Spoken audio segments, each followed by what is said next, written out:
ನಮಸ್ಕಾರ ಚಳ್ಳಕೆರೆ, ನಾನು Suresh Belagere, science city Challakere. ಆತ್ಮೀಯ ವೀಕ್ಷಕರೇ, ಟೊಮೆಟೊ ಬೆಲೆ ಪಾತಾಳಕ್ಕೆ ಕುಸಿದಿದ್ದು ಶುಂಠಿ ಹಾಗೂ ಬೆಳ್ಳುಳ್ಳಿಯ ಬೆಲೆ ಹೆಚ್ಚಳವಾಗಿದೆ. ಬೆಳ್ಳುಳ್ಳಿ ಮತ್ತು ಶುಂಠಿಯ ಅಡಿಗೆ ರುಚಿ ಹೆಚ್ಚಿಸುವುದರ ಜೊತೆಗೆ ಅತ್ಯುತ್ತಮ ಆರೋಗ್ಯ ಪ್ರಯೋಜನಗಳನ್ನು ಹೊಂದಿರುವ ಮೌಲಿಕ ಪದಾರ್ಥಗಳಾಗಿವೆ. ಮಾರುಕಟ್ಟೆಯಲ್ಲಿ ಇವುಗಳ ಬೆಲೆ ಏರಿಕೆಯಾಗಿರುವುದರಿಂದ ಇವುಗಳನ್ನು ಮನೆಯಲ್ಲಿಯೇ ಮಿತವಾಗಿ ಹಾಗೂ ಸಮರ್ಪಕವಾಗಿ ಬಳಸುವುದು ಸೂಕ್ತವಾಗಿದೆ.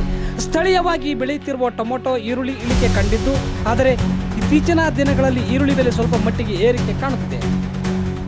ಬೆಳ್ಳುಳ್ಳಿಯ ಬೆಲೆ ಎಷ್ಟಿದೆ ಗೊತ್ತೇ? ಉತ್ತಮವಾದ ಬೆಳ್ಳುಳ್ಳಿಯ ಬೆಲೆ 150 ರೂಪಾಯಿಯಿಂದ 200 ರೂಪಾಯಿವರೆಗೆ ಕೆಜಿಗೆ, ಶುಂಠಿ 150ರಿಂದ 250 ಕೆಜಿಗೆ, ಈರುಳ್ಳಿ 35ರಿಂದ 45ವರೆಗೆ ಮಾರಾಟವಾಗುತ್ತೆ. ಟೊಮೆಟೊ ಬೆಲೆ ಸಂಪೂರ್ಣವಾಗಿ ಕುಸಿದಿದ್ದು ಟೊಮೆಟೊ ಬೆಳೆಗಾರರು ಸಂಕಷ್ಟಕ್ಕೆ ಸಿಲುಕಿದ್ದಾರೆ. ಬಯಲನಾಡು, ಬರದ ನಾಡು ಎಂದೇ ಕರೆಸಿಕೊಳ್ಳುವ ಚಳ್ಳಕೆರೆಯಲ್ಲಿ ಯಾವುದೇ ನೀರಾವರಿ ಮೂಲಗಳಿಲ್ಲ.